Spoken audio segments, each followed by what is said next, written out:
Well, I mean, when Biden tried to get in there on Trump, he failed so badly. I mean, you got the morals of an alley cat. What a great line. And then, of course, he started talking about his golf handicap. I got my handicap, which when I was vice president, down to a 6. But by the way, I told you before, I'm happy to play golf if you carry your own bag. I mean, you talk about cheap fakes. I mean, we got a whole night of cheap fakes tonight.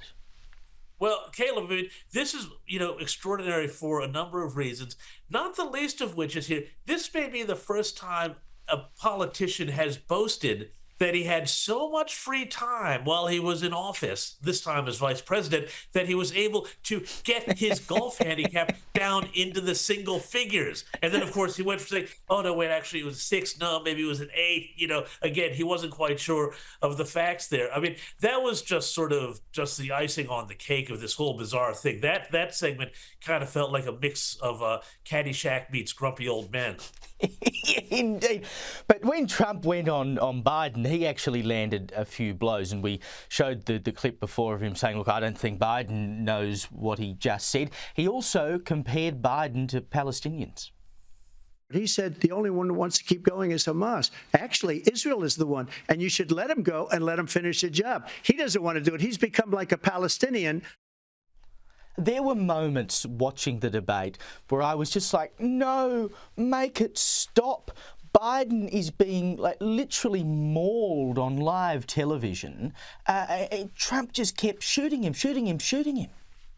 Well, yeah, but that's the thing, though. I kind of felt like on that whole issue of Iran and Hamas and Israel, I kind of felt like actually Trump left a fair bit of gas in the tank there on that one because, he could have gone a little bit further with explaining the real total way. He kind of spoke in a shorthand that spoke to people like you and me and a lot of our viewers out there who follow this stuff day in and day out and know what he's talking about with Iran and the sanctions and the money. But he really could have spelled out an even more damning case against Biden, who has just been continuing the Obama foreign policy, which has been to empower Iran, to give Iran money, to hope they'll play nice, that they'll balance the Middle East. And of course, we've had the complete apocalyptic disaster of October 7th and everything else that happened after that. So I actually thought that Trump's attacks could have even been sharper on some of these things. Well, it's $100-odd billion, right, that the US has given to Iran under the Biden presidency. Well, it's more than that. I mean, it's not only, money given directly to Iran by unfreezing bank accounts that were frozen after the 1979 revolution, which is, of course, the great folly of the Jimmy Carter administration and something that we're still paying for absolutely today, but also releasing sanctions, treating Iran's nuclear program as something that's all completely legitimate, and basically seeking to empower Iran and to let them be treated like a normal civilized country rather than a theocratic malocracy that imprisons, beats, tortures, and abuses its own people while it imposes a theocratic rule and tries to dominate the entire Middle East. Remember, Trump had a great thing going on in the Middle East with the Abrams Accords and bringing Israel and the Sunni states together. And of course, Obama hated that. Biden hated that as Obama's proxy on this stuff. And it's been, a predictable disaster ever since. Now, Biden was asked whether Trump voters were anti-democratic. Have a look at his answer. Do you believe that the tens of millions of Americans who are likely to vote for President Trump will be voting against American democracy? The more they know about what he's done, yes. The more they know about what he's done.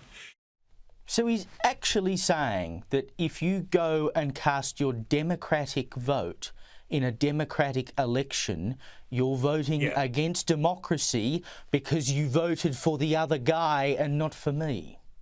Caleb, this is the thing that we're seeing in the United States, but frankly, we're also seeing it in other countries around the world. This tendency to say that we have to preserve democracy, although usually the phrase that they talk about and use is our democracy, which kind of draws a border around it. It says anybody who votes for the wrong candidate is against democracy. And this is this great rhetorical trick. And it was almost, if Biden hadn't had such a shocker throughout the rest of the debate. That very well could have been his deplorables moment. That could have been the moment where Trump says, hey, look, apparently if you exercise your vote and don't vote the right way, you're against democracy. Well, why don't you show them what democracy is really about? That would have been a great walk-up start for Trump to take that as a takeaway out of that debate. But there were so many other complete catastrophes, in that debate that there's just no way that even kind of burbled through. So I'm glad you highlighted it. Yeah, when I heard it, I just thought that how can you suggest that voting in a democratic election for someone who is not you is anti-democratic? It's the very basis of democracy. Before we go, James, what do you think the likelihood is now that the Democratic candidate we see running against Trump in November is not Joe Biden?